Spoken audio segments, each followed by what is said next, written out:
Hello, I'm Ignacio Grifol, and I'm here with the veteran, Jack Vaughn. Hello, how are you? I'm doing wonderful. Thank you guys for having me on. Nah, it's my pleasure. I mean, it was a wonderful video, and I want to talk with you. Thank you. Okay, well, the first question, how do you like? How are you? Who am I? I am Jack Vaughn. I have been in the professional wrestling business since 2004. Mm-hmm. You know, that I took a few years off there in the mid-teens, but you know, came back around 2018 full time and have kind of hit the ground running. And I like to call myself the 20-year overnight sensation because for the most part, no one had heard of me until about a year ago. Yes. Well, can you tell me your first memories about pro wrestling? Because I have read that you were like a kid that liked the pro wrestling, but not in your teenage years. Yeah, so my first memories of pro wrestling, I grew up a fan. So, you know, I watched it with my dad, my brother. I have very vivid memories of watching like on Saturday nights main event, watching Hulk Hogan specifically. You know, obviously anyone my age was a Hulkamaniac at that time. And then got really into the Undertaker when he showed up. He's been my favorite ever since. But yeah, so yeah, I've basically been a fan my entire life outside of you know, I had a couple year stretch there in my teens when I was kind of like, oh, wrestling's kind of boring now. And then I got back into it. But yeah, for the most part, I've kind of just always been a fan and never really lost that love for it. Yes. Also, I have seen that you started training in the Shark Tank with Shark Boy. Can you tell me what kind of knowledge you got from him? Yeah. So I was kind of nervous because, you know, I'd read books from certain wrestlers and I had kind of heard, and, you know, there was like documentaries and stuff at the time. And you kind of heard that pro wrestling training was like savage, like it was hard. They were rude, you know, not rude, but they were like very crude and they were very like hard on you. But with Shark, it was very it was all about just teaching us. It was, you know, his wasn't necessarily a wrestling school, it was a wrestling training camp. So it was like a 15-week course and it was mostly just set up to teach us the basics and teach us how to basically make us ready for when we decide to go to like a bigger, better school.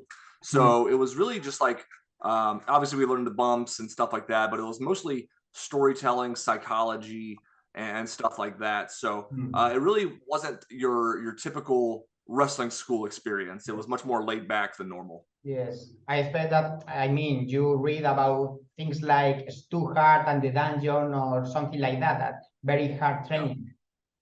I specifically remember reading Mick Foley's first book and him telling a story from someone where like the trainer had gouged out a guy's eyeball. And I was like, oh, I don't think Shark Boy's the kind of guy that would do that, but I hope that's not, you know, I certainly hope that's not the case anyway. Yes. Well, you started your career in 2004 as a Muldoon, like a monster, but you got a lot of success, but you have like a ceiling. I mean, you're a monster, but you reached your top. Yeah, so when I got done training with Shark, I went to this company in Cincinnati and stayed with them for a while. And they wanted me to do this Muldoon character, which was great for me at the time because it was basically, you know, I really only had to focus on learning how to work as a big man. For people that don't know me, I'm, you know, just shy of 6'7", and then at the time I was probably 280 pounds or so. Yeah. So I was a pretty big guy, and yeah, like, you know, I didn't really cut a lot of promos, and, you know, it wasn't like an interesting gimmick, honestly. It was kind of, I didn't really know what I was doing. I didn't know, like, you know, I was really bad with like crowd interaction, so I was kind of bad at getting heat. Like that was stuff that like Shark didn't teach me, and I kind of had to learn on the fly. And I was just kind of a shy guy at the time, so I didn't really do really well with like the crowd interaction. And I think part of that was just because I never felt quite comfortable in the character. Whereas now with what I'm doing with Jack Vaughn, I'm very comfortable and pretty much can't get me to shut up. Well, everyone has a beginning and a first character to begin with and train and learn. Yeah, and, you know, I have some guys that I've known for a long time that, like me, they're just now getting they found that character in that role that they feel very comfortable in, and finally starting to get recognition. And, you know, there's nothing wrong with being, I guess, what you would call a late bloomer in wrestling. Yes. After your time under that Carter, you changed to Dustin Thomas. So yes. also I have seen that you working on NWF with a very young Carl Anderson. Mm-hmm. Can you Yeah, tell me he your was experience? right. He was with NWF when I first started, and we were actually part of a faction together for a while. So I got to learn from him, and the faction comprised of myself, Carl Anderson, Roger Ruffin, who was the guy that ran NWF at the time, and Ryan Stone. And yeah, just being around those guys was incredible for me in terms of just learning. And because at that time I was maybe 2 years in, so didn't really have a lot of experience, and you know, it was a great learning experience for me. Yeah. Also, you worked on Rockstar Pro Wrestling, which is part of Ohio is for Killers. So, can you tell me your time in Rockstar Pro Wrestling? Yeah, so with Rockstar, I got there very early on. They had only been a company for maybe a few months at the time, and it was actually prior to when OI4K came to Rockstar. It was at the time run by Cody Hawk and a couple other guys who were the owners. And you know, at the time, it was, I don't know what the proper phrase for it was, but it was a very small, and it just felt like a bunch of hungry young guys that wanted to make something and build up a company. And right before OI4K was when I retired, because every wrestler retires at some point. Yeah, my time at Rockstar was great. I was there for maybe a year and a half or so before I decided to take some time off. But yeah, I enjoyed it very much. Yes. Also, a question. Why did you retire? So at that time, I had been wrestling for about 10 years and had never really done much of anything. I had pretty much stayed almost exclusively in the Southwest Ohio area, outside of a few trips to, you know, Indiana, Kentucky, that's, you know, the surrounding states. And I felt very bitter and jaded about the business. You know, I had done a couple of like the TNA gut check tryouts, and I honestly at the time, like, I've always felt like I've been very good in the ring, but it was always that personality stuff that was holding me back. And you know, I just got to the point where I saw guys that I came up with that were getting more successful than me. They were getting better opportunities than me. And I think, you know, I think a lot of us, even if you don't mean to, a lot of wrestlers fall into that jealousy stage. So it was, you know, rather than looking at what they were doing right, I was more like, well, they don't deserve it. I should be in that spot. I deserve this. And I think that's really what it was, is that I just got really jealous and bitter about the business because I felt like I deserved to be in that spot and I wasn't. So on top of that, I had just gotten married about a year prior, and just other things had kind of become more important in my life. And I decided to take a step back. And, you know, at that time, I felt like I had accomplished everything that I was going to accomplish and didn't really see a need to move on. Yeah, no, I feel exactly like you, because I had the same experience with, well, short films and cinema, where I had to, oh, I'm gonna be the big movie of the century, and suddenly it's like nobody's counting on me, and I'm very, very bitter and angry, and Nacho, do you want to, I don't know, shoot a movie? No, I hate, leave me alone. Yeah, yeah. I mean, I understand you. I understand you. Yes. Also,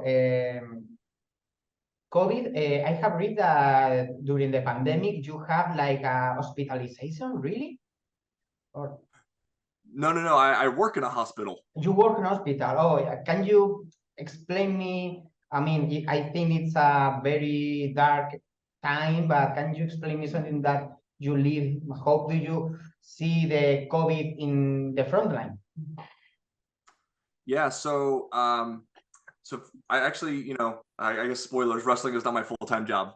I work as a respiratory therapist. So when COVID was the big thing at the time, you probably heard a lot of people talking about being put on a ventilator and stuff like that. Respiratory therapists for a lot of places, we are the ones that actually put the tubes down their throats and put them on the ventilator. Yeah. So we are right there every day. Like, you know, we were like the first people called when there was issues, because, you know, it's our specialization is the lungs and the airways and, you know, oxygen and stuff like that. So it was really, and what was crazy about it for me was that I had gone back to school in the time that I was out of wrestling. And when I started my job as a therapist, I had been working as a therapist for less than a year before COVID hit. So I had to learn really quick. And it was honestly, it was really beneficial for me because I learned a lot really quickly because I kind of had to. But it was just really stressful. You know, it was, you know, pretty much everyone that I worked with, we were working, you know, 5, 6, 12-hour shifts a week. And, you know, I had one coworker that I think worked 28 consecutive days. And it really was just scary because it was something that no one had seen before. You know, there was no knowledge about it. There was nothing that we could read in a textbook about, oh, here's how you treat this. And it was interesting to see how when things first started and we were so clueless about it, pretty much anyone that came into the hospital with any sort of like distress, we pretty much immediately put them on a ventilator because we didn't know any better. And by the time it kind of slowed down, we started to get some knowledge and realized, okay, we don't need to go to like the most extreme thing at first. So there were other options, other treatments that we could do. But, you know, it really was that first, especially that first year or so was scary just because we were all just kind of learning together. And, you know, you're seeing you know, I'm seeing people that are, you know, 40 years old with no health issues in their lives that are getting double lung transplants and stuff like that. So it was, I saw some of the most extreme cases I've ever seen. I'm so sorry. Yes, also because well, here in Spain, we have all the medical bills are covered by Social Security, but in the United States, you have not this kind of thing. Well, yeah. Well, also I want to talk to you about something because, as you said, you were retired and suddenly your phone start ticking because All Elite Wrestling hosted a pay-per-view and some dude with your same name appeared on the card and the people say, hey, I'm glad to see you, right? Yeah. So, you know, Jack Vaughn's not my real name. My real name is Dustin Thomas, which you had mentioned earlier. And there was a wrestler here in the States whose name is Dustin Thomas, who actually had no legs. Yes. And he appeared on one of their battle royals. I think it was right when AEW first started, I think, as a company. Actually, I don't even know if they were actually called AEW or not yet. They might have been, but I'm not. That time frame is hazy for me. But yeah, like my Twitter handle at the time was the Dustin Thomas. So I woke up after the pay-per-view and I had a bunch of people talking about how inspirational I was.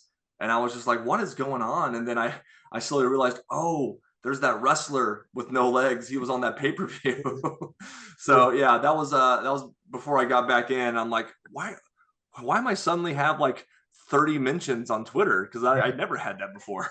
Yes.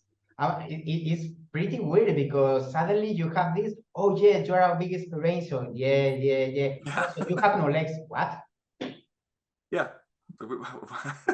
Yeah, that's true. Like, well, and plus it was like my profile picture was a picture of me. Yeah. So like you could obviously tell that I wasn't this same guy. Yeah. But you know, whatever. Yes. But after that, you wanted to make your comeback to wrestling? Yeah, so it was shortly after that I had started to do, this must have been like back in like 2016 or so. Roger at NWF had asked me to come back to be a part of their anniversary show, just to do like a one-off battle royal. You know, it was like a Legends battle royal. So it was a bunch of like old guys that had been there before in the battle royal. And I didn't think much of it. And then the next year he asked me to come back at the same show and to do a 6-man tag. So that was really my first real match back. And then slowly but surely just kind of progressed to, okay, well, why don't you come and do like one show a month? Because they did different towns every week. Like, okay, well, we do these shows in this town. Why don't you just try to make this town? It's once a month and, you know, just see how you feel. And then it got to be around early 2019 when I was before the veteran. I was called Wild Thing Jack Vaughn. Yeah. And that was, I had a really good match with my buddy Jake Oman. And that was when I was kind of like, you know what, I'm ready to get back in. I think I want to try to give this another go. You know, I'd started to feel like I had a lot more to offer. Yes. And felt like, you know, I felt like I never quite accomplished what I wanted to. And that I honestly, what it was is almost like I felt like I didn't actually give it all that I had. And I wanted to do it this time. You know, I wanted to get out there and travel as much as possible and try to get in the ring and just kill it every night rather than just settling for whatever I had available. Yes. So yeah, it was 2019 when I decided to get back in. I did the Wild Thing gimmick for about a year.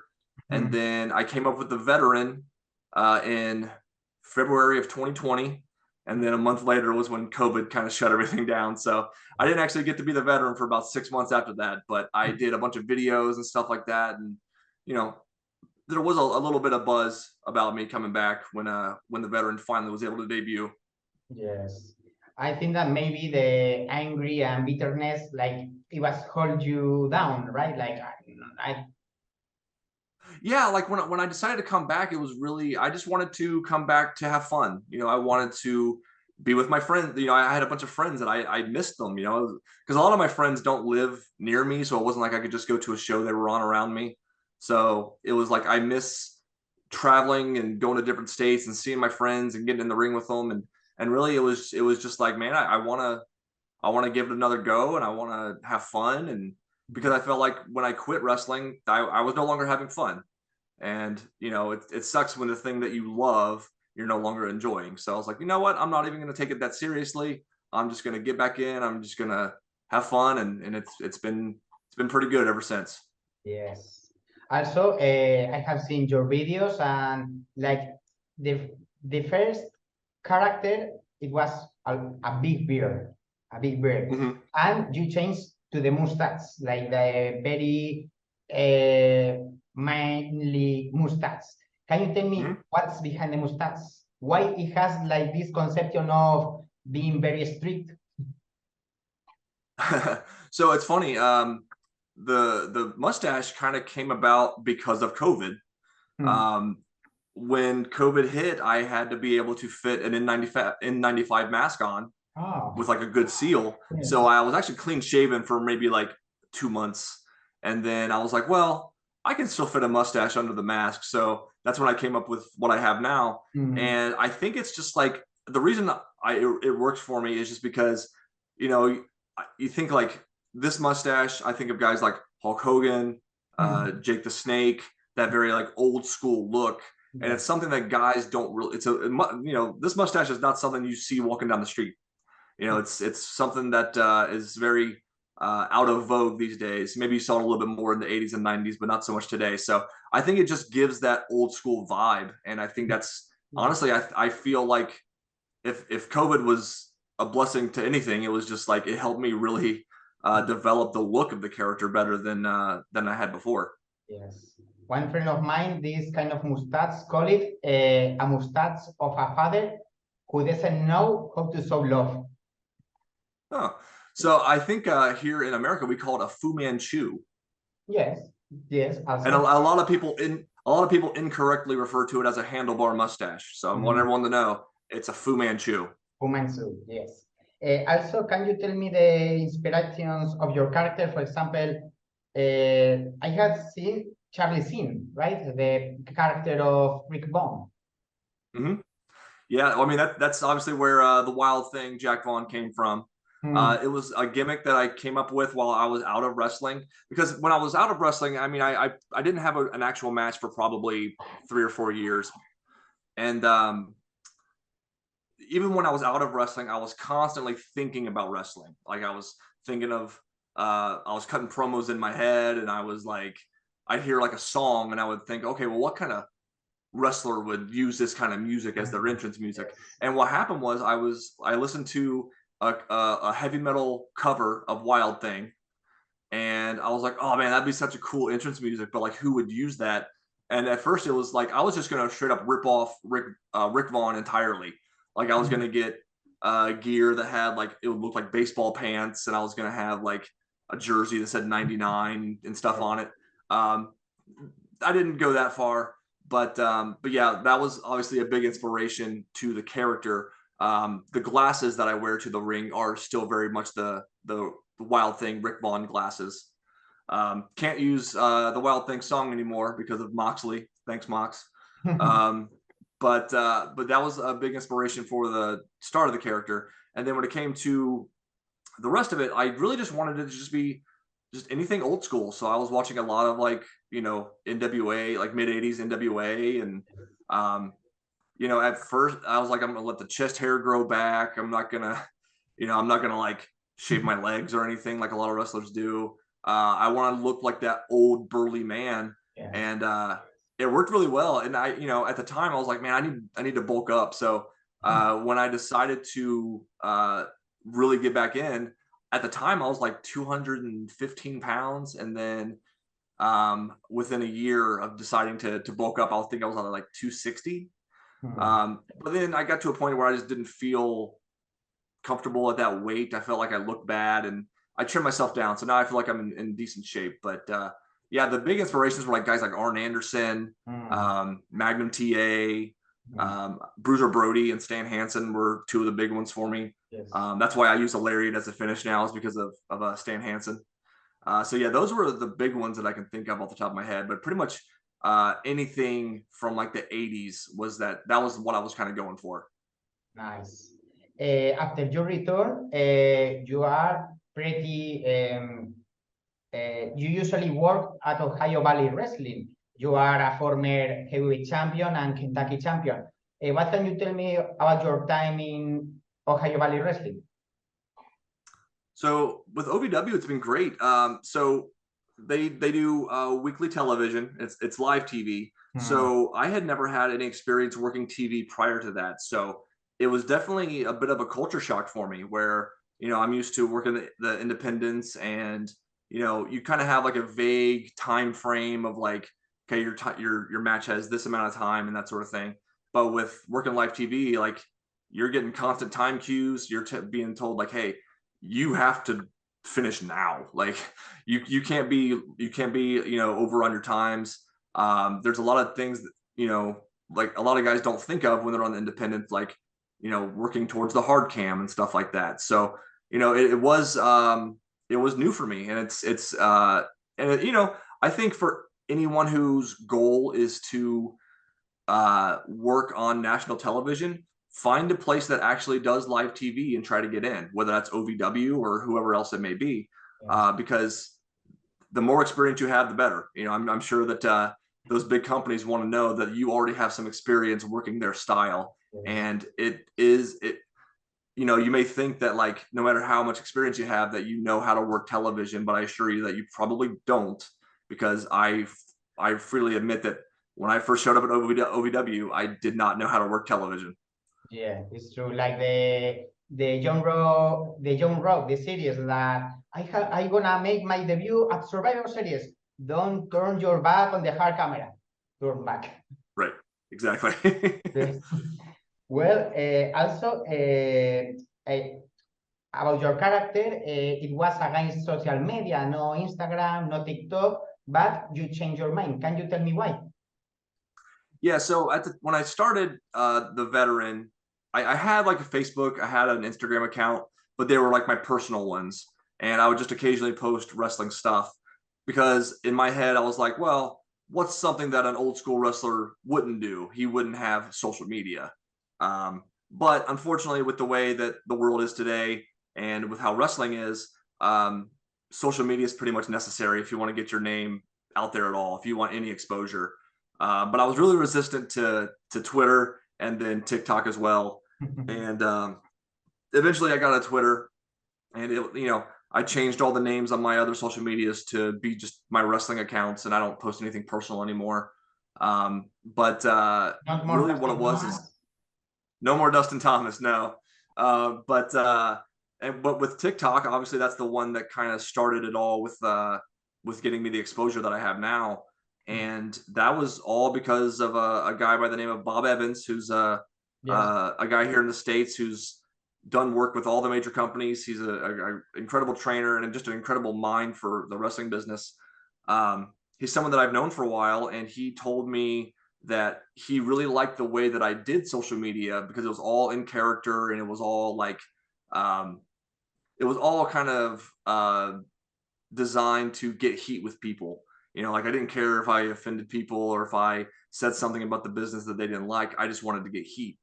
And he actually said that he's like, I love the way you do social media, but you know, with the way social media is going now, you need to do video content. So I honestly think that you would do really well on TikTok.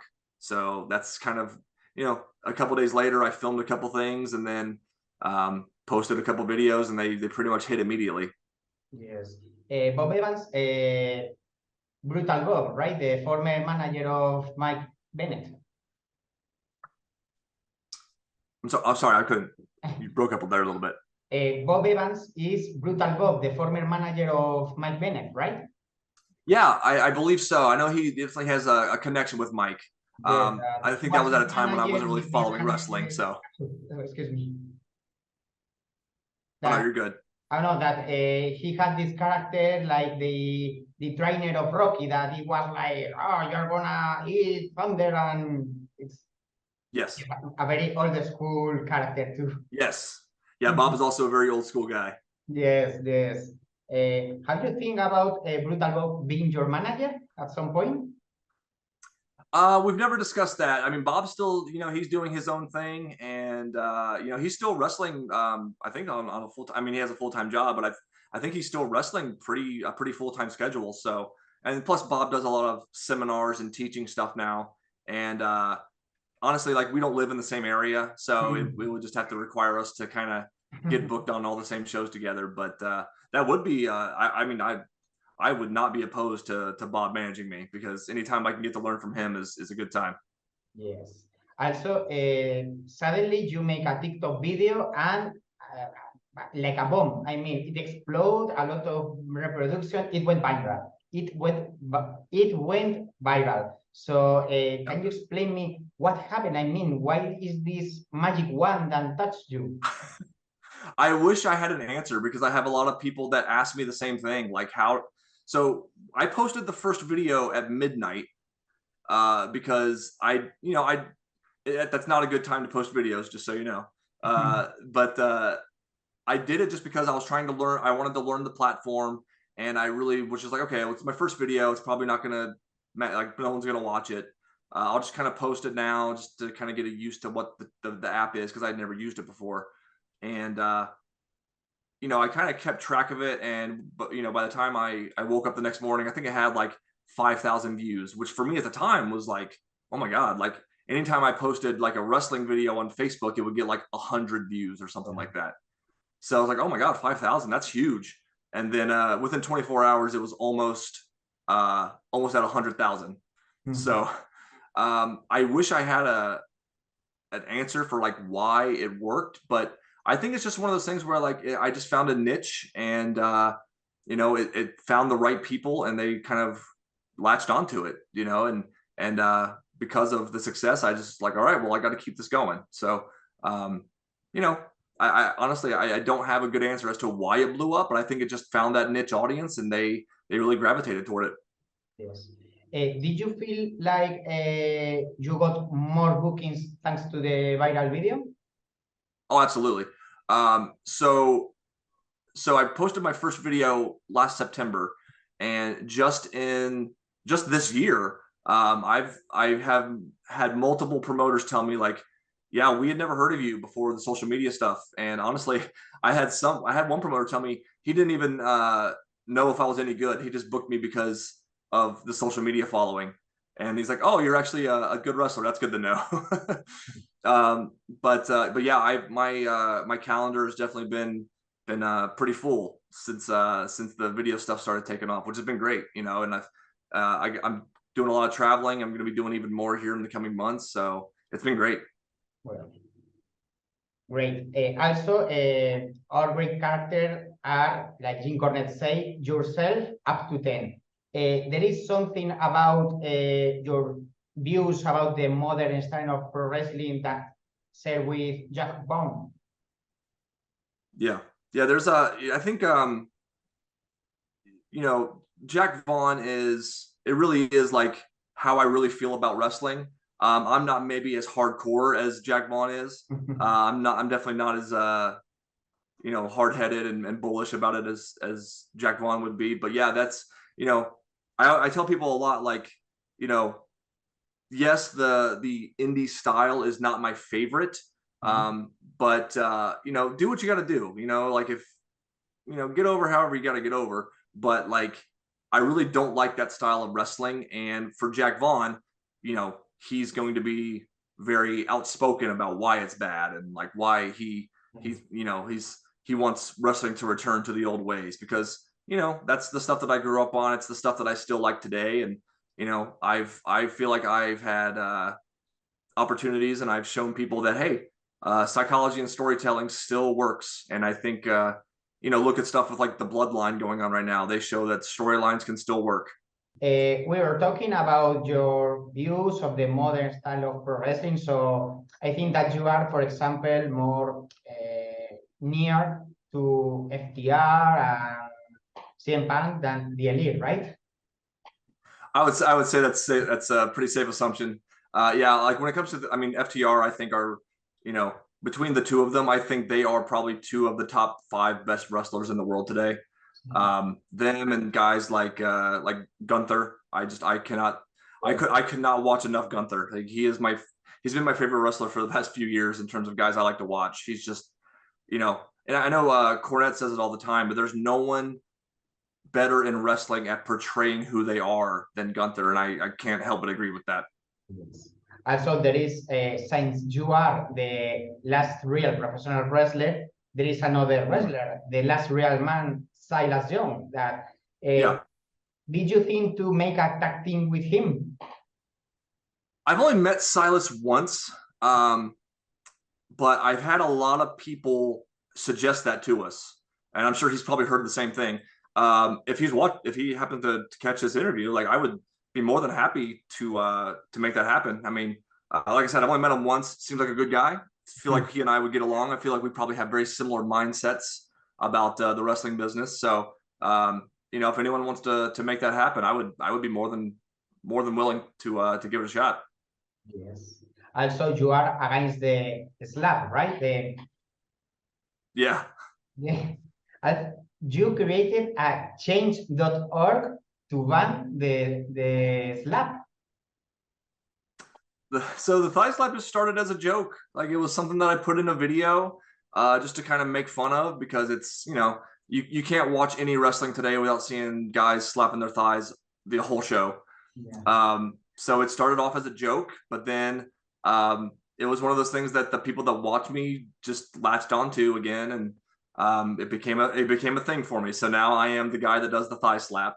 And you know, listen, it's one of those things where it's like, you know, if it doesn't matter how you get over, as long as you get over, you know. So if that's the thing that's going to help me get noticed, then so be it. Yes. Also, at one point, WWE wanted to ban the slap. Yeah, there was I guess there was there's like a famous picture of a note on a wall that says do not slap leg when kicking. Yes. I don't think that lasted very long, but that was actually kind of they posted that prior to me starting to do the videos, but that was actually that was something that I visited in a video. Something I kind of poked fun at in a video. But yeah, I believe at one point in time they did have a discussion about trying to stop the thigh slaps. Yes. Also, during the last years, you have wrestled people like EC3, Jesse Goddard, Carlito. What can you tell me? What did you learn from these veterans? Oh, I mean, working with those guys is great. With Carlito, that was a cool story, because it was on one of those shows that was kind of like a fan fest. So there was a bunch of big names on the show, and Carlito was actually a surprise. So they actually didn't even advertise him on the show, which was wonderful. It was like a great surprise for the fans. But you know, I mean, honestly, like, you know, this is kind of stuff that I already knew, but like one thing that a lot of guys do today that they may not think about is that slow down. Like a lot of guys, especially on TV, you got to give people time to digest things. And I've never been like a, you know, like the high motor guy anyway. I've always been more methodical with when I work, but you know, a lot of guys, you know, you get in the zone and you think you just need to go boom, boom, boom, boom, boom. You know, it's the work, you know, we're in the work rate generation, I guess, of wrestling. But you know, slow down, you know, work your character, work your gimmick. You know, don't be in a rush. You know, you honestly, like, you have more time than you think. So you know, those are the big things. It's just like slow down. You know, you don't need to go a mile a minute. Let the people enjoy it. You know, you don't need to be going 100 miles an hour. Yes. Also, coming back to the going viral, there is some video that you take a lot of effort and say, oh, this is gonna be the big thing, and suddenly not. Sure. Yeah, it's funny. I have it always seems to work the opposite. Like I have some videos where I'm like, oh, this is going to be huge. And then it's like, oh, well, I mean, it did okay, I guess. And then there's other ones where I'm like, oh, this will be okay. This will just be something for me to post. I'm like, oh, hey, I got 200,000 views.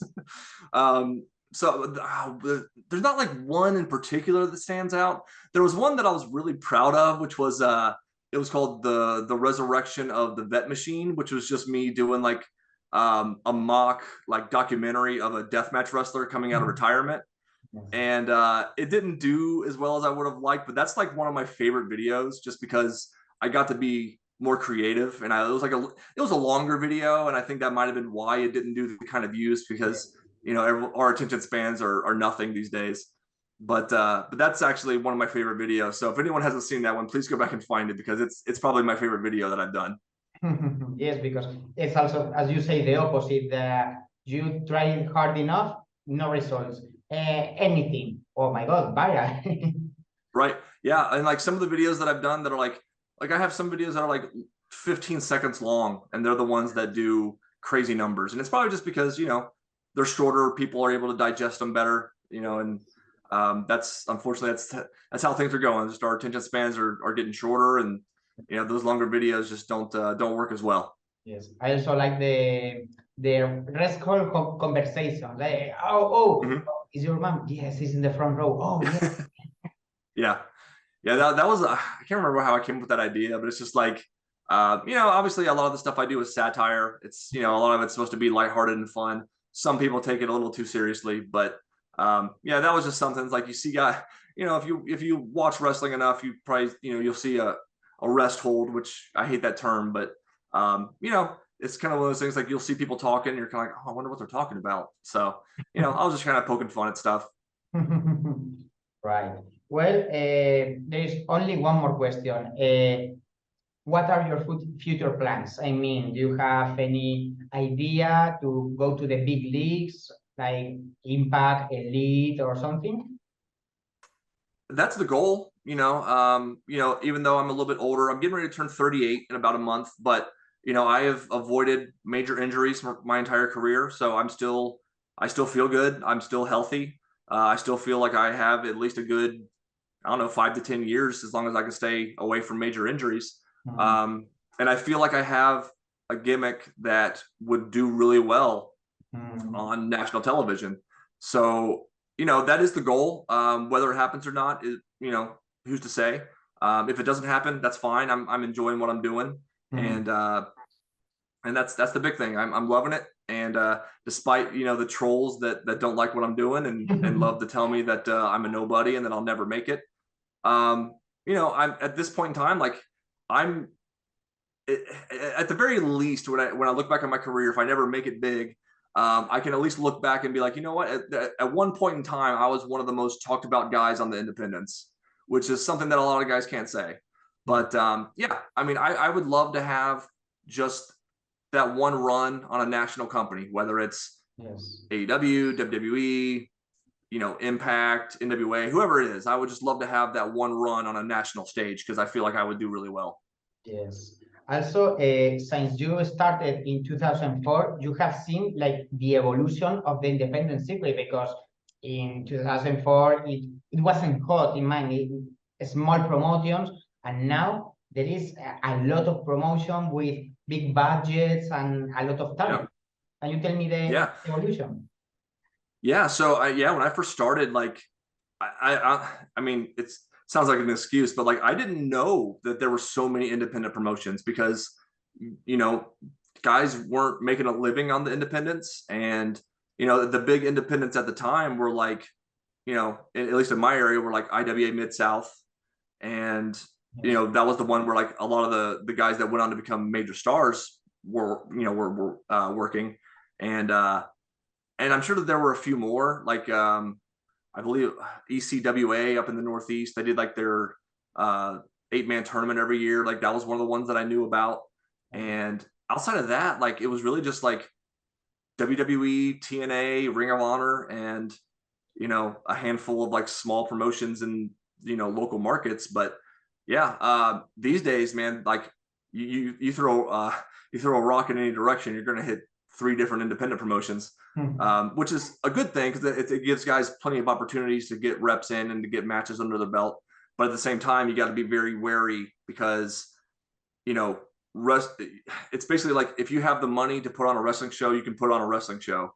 And it's gotten very easy for guys that don't belong in the business or don't have the knowledge to run a show the opportunity to do so. So you have to kind of you got to do your research before you agree to anything. Yes. Well, thank you so much for your time. It has been a pleasure. Oh, no, thank you. Thank you again. This was wonderful. Okay. Well, can you say something to your fans in Spain? You know, it's one of the crazy things about all this is discovering that I have fans all over the world. So for anyone in Spain that is a Jack Vaughn fan, thank you so much for all the support. You know, the last year has been wonderful for me, and it doesn't happen if you people aren't, you know, liking and sharing my stuff. So, you know, my success is because of you guys. So thank you guys so much.